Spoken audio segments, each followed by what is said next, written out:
Here. All right, we're really glad you're here. Meeting's being live streamed now, and we're just doing a little, how is your back to school going? That's what we want to know. Open up your microphone and tell us a little bit about it. Glad you're here. Meeting's being live streamed now. Hold on, got to turn that off. Sorry about that. How's it going? Donna, Andre, Susie, Joyce, Diane, Cheryl, Yanti, how's your back to school going? Hi, everyone. My name is Andres Vera, and I work for the Wiki Education Foundation. We are charged with improving the quality of knowledge on Wikipedia. We've added over 90 million words and to Wikipedia and counting. And my job is specifically to make Wikipedia more diverse. And I'm here to find out how back to school is going, so that we work with over 800 schools per year, and we want to make sure that we are providing what students need and what professors need as well, because we need professors' expertise to make Wikipedia better. I am so glad you're here, Andre, talking about it, because that's one of the things I'm going to be talking about is my use of Wiki EDU this semester. Oh my God. You are one of our professors? I am. So yes, you are a complete ad right now for that. Hey, listen, I've got a crazy idea. I want to do a little check-in the way the Media Education Lab often does check-ins, okay? And that, if you will indulge me. So here we are. I think you guys can see my screen now, right? For those of you who are new to this experience, we have a tight 60-minute program. We do a little check-in where we get acquainted and start to introduce ourselves. We're going to talk a little bit tonight about some resources that we have available to you. Most of our time is going to be spent in small group discussion where you're going to get a chance to chat with people about what they're doing and why they're doing it and what they wish they were doing, what they want to be doing, and maybe their fears about what could go wrong, right? So all of those things are going to be part of the equation. And then there'll be some time for reflection. We always take time to do some reflection after our small group meeting. And then we'll talk a little bit about what's coming up. We have an incredible online program. Our knowledge community is just so on top of things, and we're really excited about that. But here's a familiar image to some of you. I call this the blob bridge. The blob bridge is always good at the beginning, middle, and end of any activity. And since most of us are at the beginning of our semester, I would invite you to look at the blobs on the blob bridge and tell me which of these blobs most approximates your place in the universe right now, where you're feeling at the beginning of this new semester. Open up your microphone and tell me which number on the blob bridge represents where you are at right now. Joyce, I'm gonna call on you. Which of these blobs fits where you're at right now, my friend? Eek. I guess I'm 11. Just negotiating 11 students coming and going, graduating, field experience, placing people, and still a hard time to do that. And gosh, I don't have much more to say about that. I do want to talk to Andres about good show. In the breakout, you make sure you go hang out with him. Okay. Joyce, I really appreciate that you identify with number 11.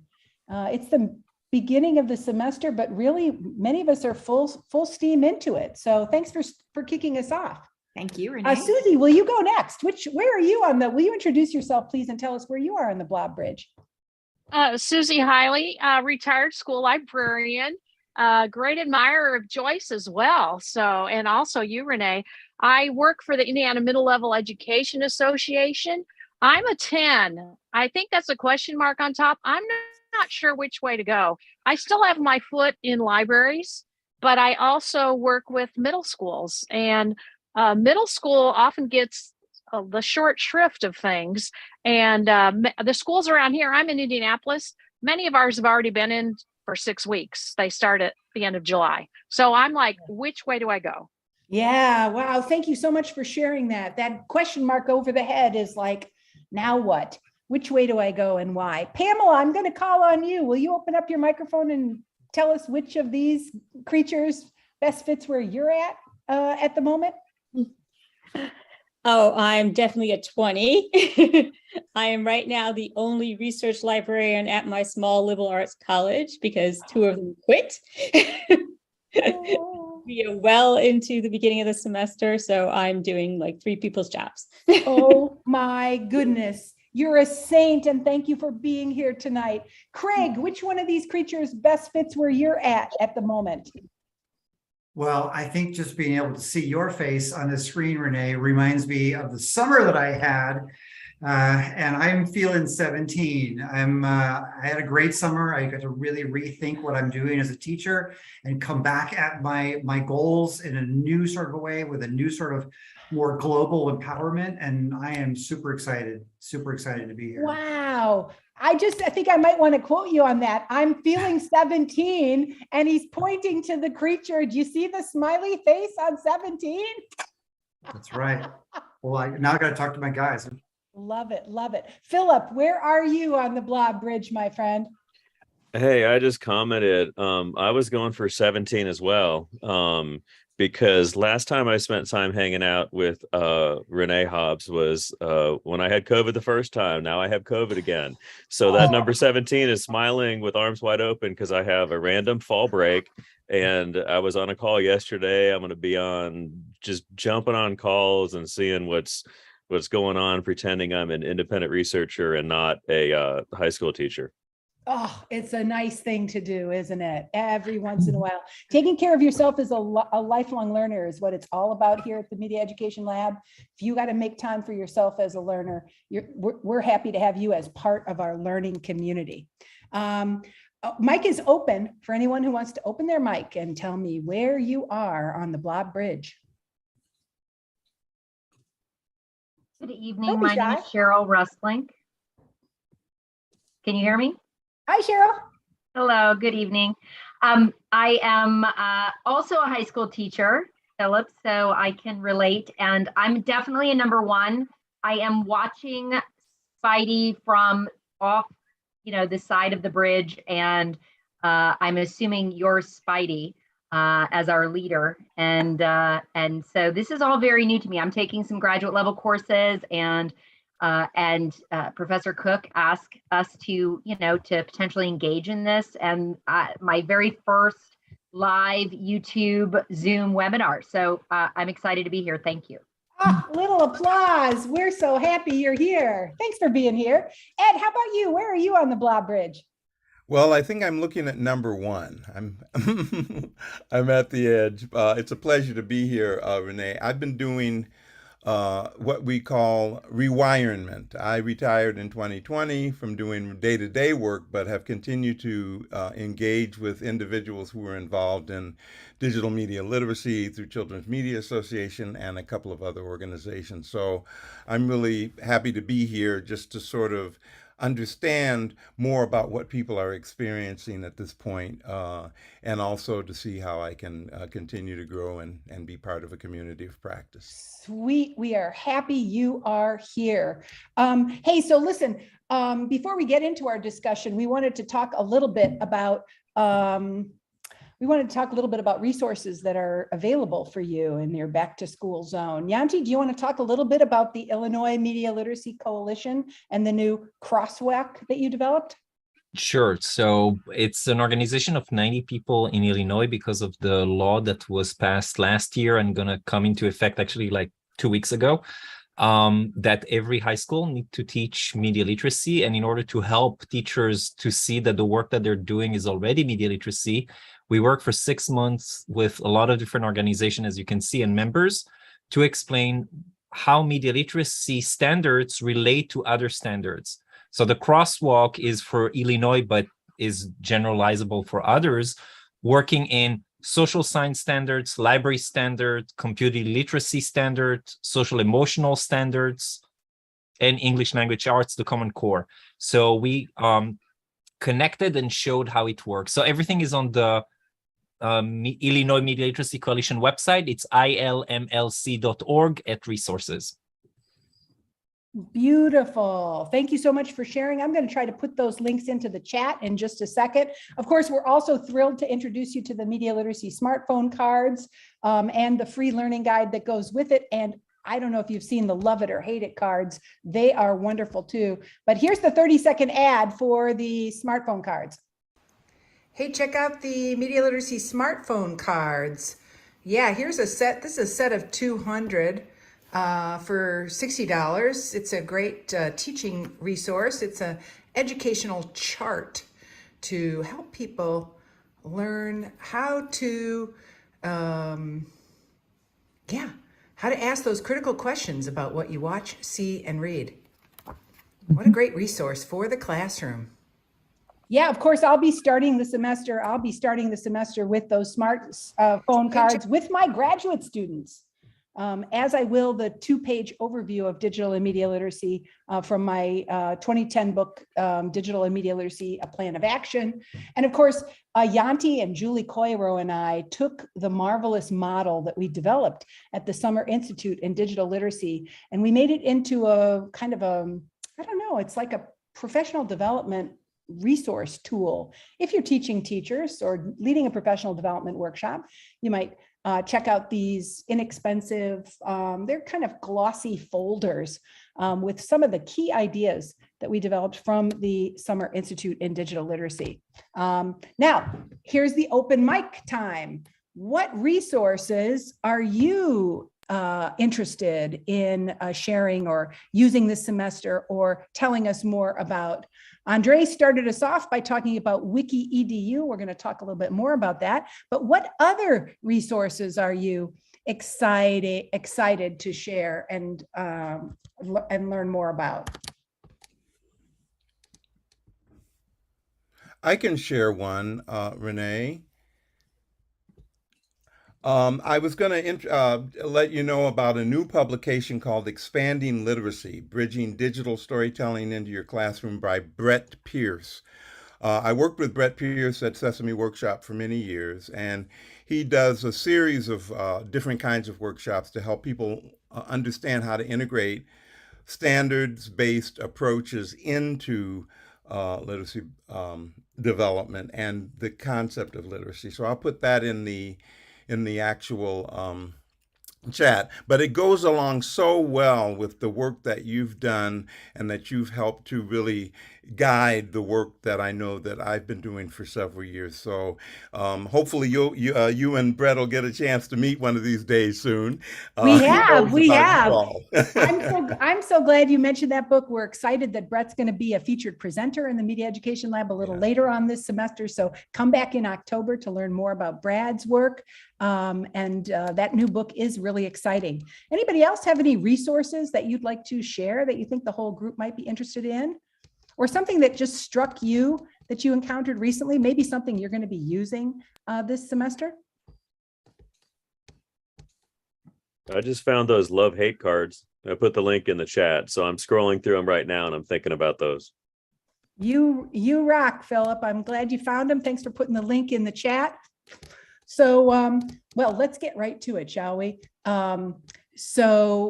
Here are the questions that I am hoping we can discuss in small or medium-sized groups over the next, I don't know, next 20 minutes or so. Let me see if I can share my screen with you here.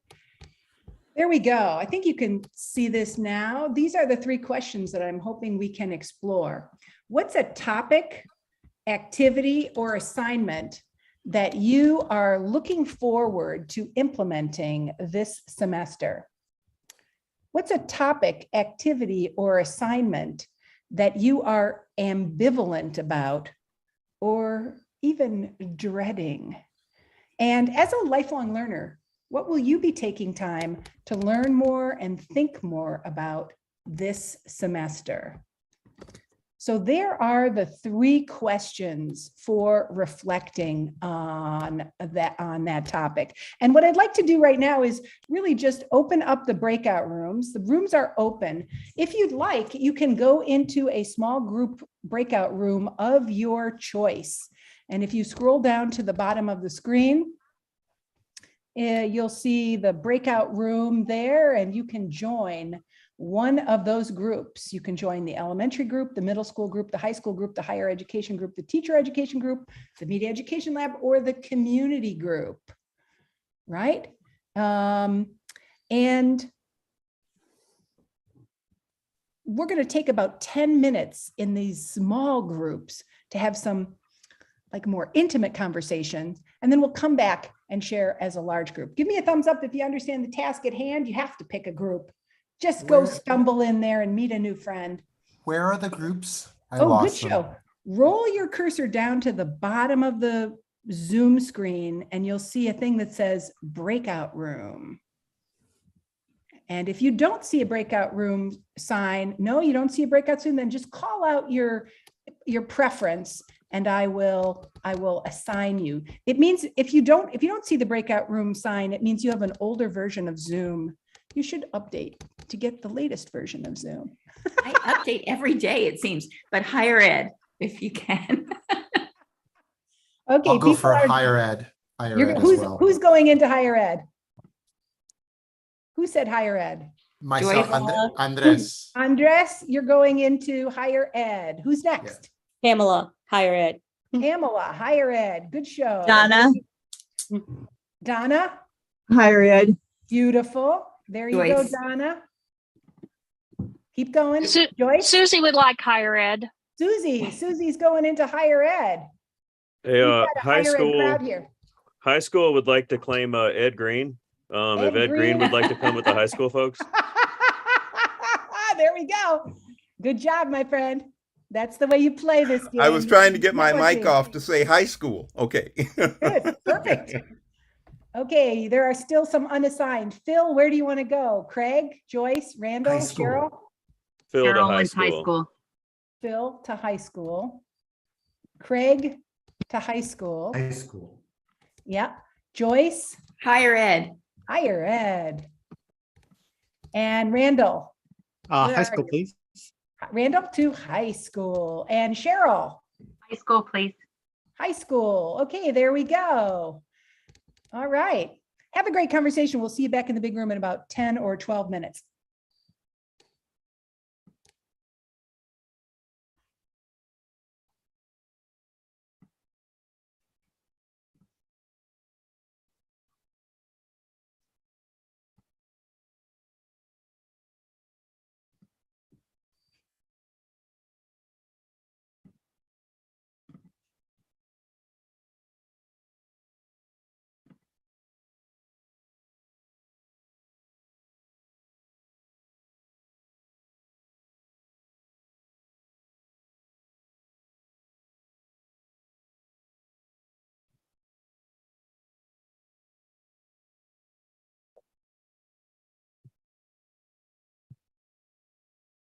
Hello.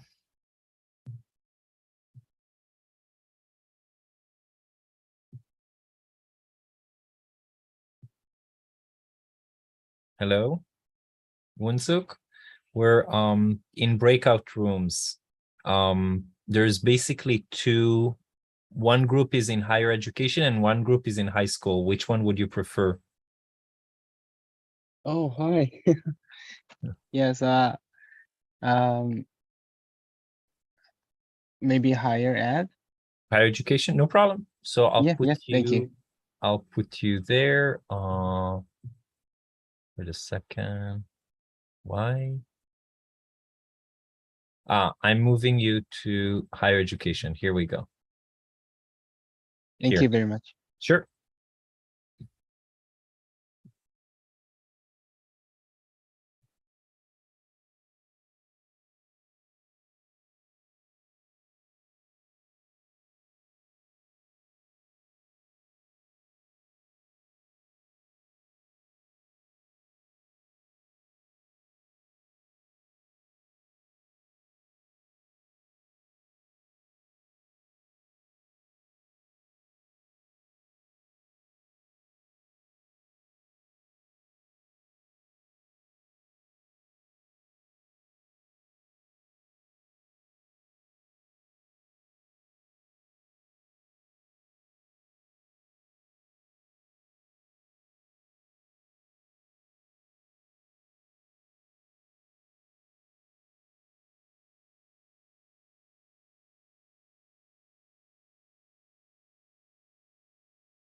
Great to Oh, see you. greetings.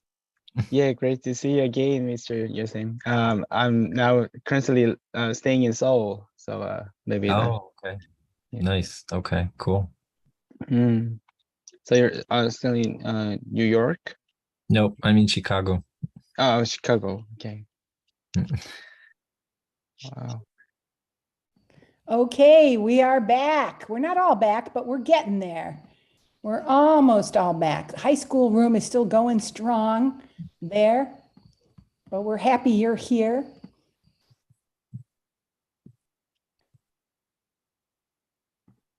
Some people find this part of the Zoom meeting terrifying when everybody comes back to the main room, but for me, it's my favorite part of the whole thing. I just love that, watching everybody come back into the same room. So love that, love that, love that. Hey, so listen, let's go around the room and talk a little bit about what's one idea that came up in your discussion that was meaningful or important to you, or that was thought-provoking.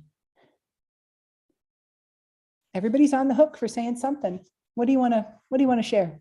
The fact that Wikipedia is still not accepted in schools, in high schools. I think that was the most important thing. I also in some colleges as well. I reached out to a college today and they said to me, sorry, we have decided that we have a policy of not using Wikipedia at all. And I'm like, no, you don't understand. I'm trying to improve Wikipedia, not use it as a source. We want to make it better. It's the 4th most visited website on the planet. And 99% of all Google searches lead to a Wikipedia article. Okay, you're blowing my mind.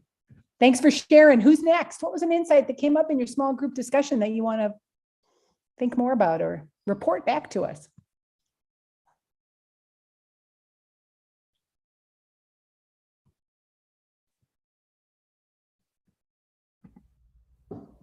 Can I just follow what Andres just said? Yeah. In the old days, when we talked about inquiry and research, we acknowledged that there were multiple parts to the research process. And this discovery and getting background knowledge was a very critical part of the research process. And Wikipedia is that part of it. It is also the scholarship is conversation part of it.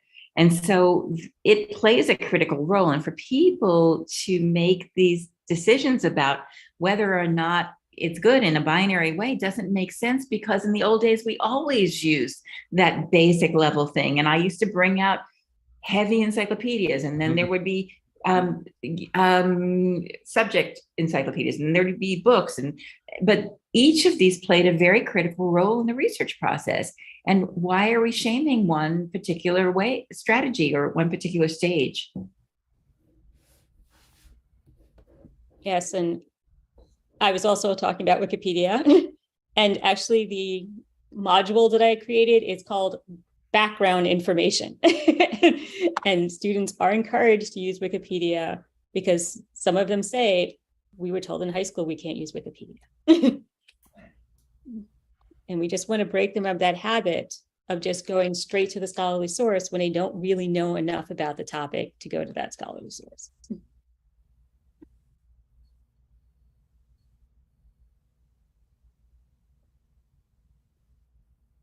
This is Mr. Getz. We were talking a little bit, and I kind of came up with we hear a lot as teachers about achievement gap, and then the standardized testing losses and the learning gaps. And what I posited was to say, hey, what if we look at a belief gap? And do we believe in people talking to each other? Do we believe in elbow partners that we can touch elbows with our elbow partners? And then I pushed it a little further and I said, well, I'm a career tech teacher. What about a skills gap? And saying there's a skills gap is kind of presumptive to say, hey, you teenagers, go do that thing and go learn that thing. But to look at skills and more of what are you using this tool for now? How are you working with it? And kind of seeing how that could be different. and how you can therefore grade that. And Ed summarized very well, like, I don't know. Ed goes next. Well, I guess the thing I was excited to hear our discussion in general, but this whole notion of a belief gap, I think, is really we're in a crisis mode right now because there are a lot of people leaving the professions related to education. You know, whether it's with children in schools or people working even in higher education. And my background includes early childhood and elementary, and there's a decrease in the number of people even enrolling in those particular degree programs. So I think those of us who have access to using these different transmedia technologies need to interact with those individuals who are not feeling as comfortable because there is a belief gap that they can't do what they need to do. The conspiracy theories are winning out. So when we talk about critical thinking, well, how do you deal with that? And I think establishing that there is a place you can go for some initial background knowledge, as you were saying, Pam, is important because we need to actually have people to believe that there is a way to come up with looking at balancing those things that are fact and fiction or learning how to get to that point. But I think there is a belief gap and we need to address that. And I think the lab is one way to help do that. I mean, to give people the energy they need to and the confidence that they need to feel competent to address some of these issues.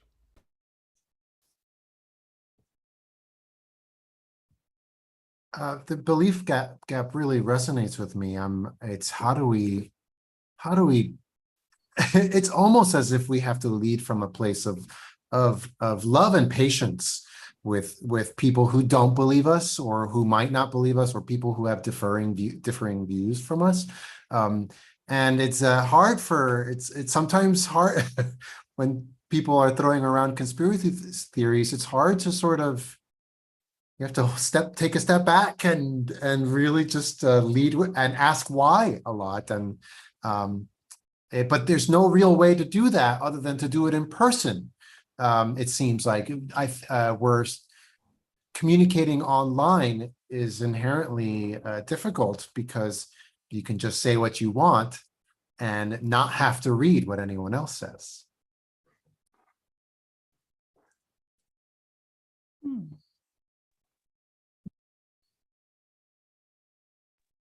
And it follows that email is a convenience for the sender, not a receiver.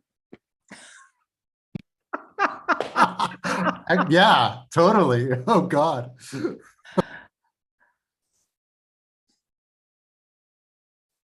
I have a question. What are you noticing about your students now that the world is becoming a little bit more opening up again? And what is the number one, I guess, thing that, if it's an issue or not, that anyone's seeing with their students? Just from my perspective as someone trying to engage more students, and especially, and even professors, I know professors are taxed a lot as well. Instructors are overly taxed. And so having them put on, incorporate a Wikipedia student assignment is difficult. Does anyone have any tips on, how best to speak to professors and engage them in this process?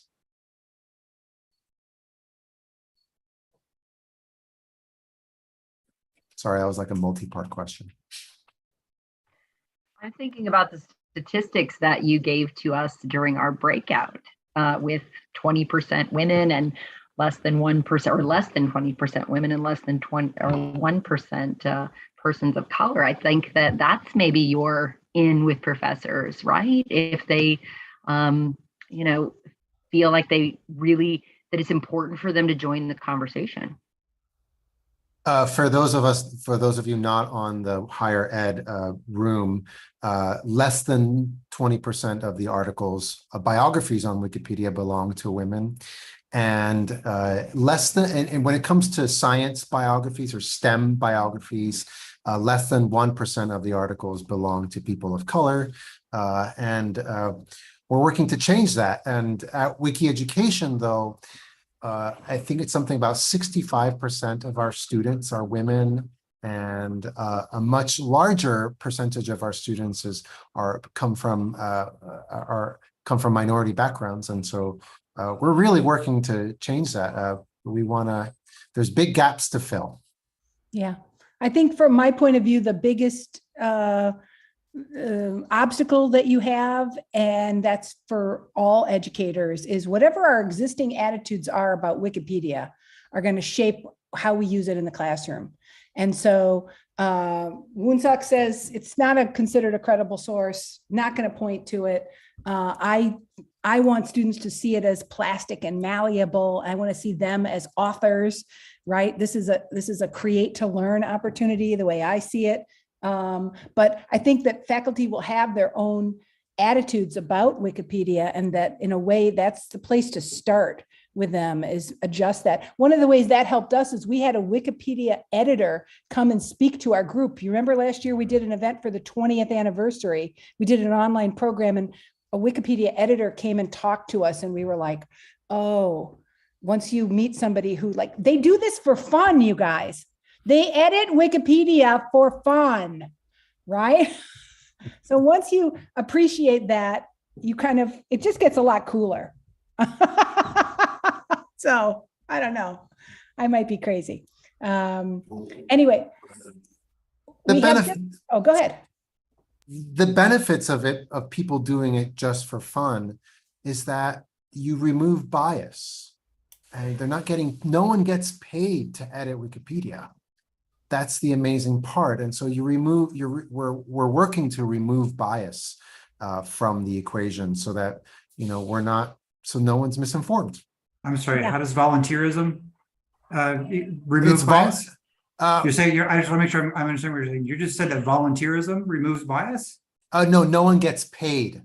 Right. No one gets paid. So they're volunteers. Yeah. And that removes bias. I just want to make sure I'm understanding what you're saying.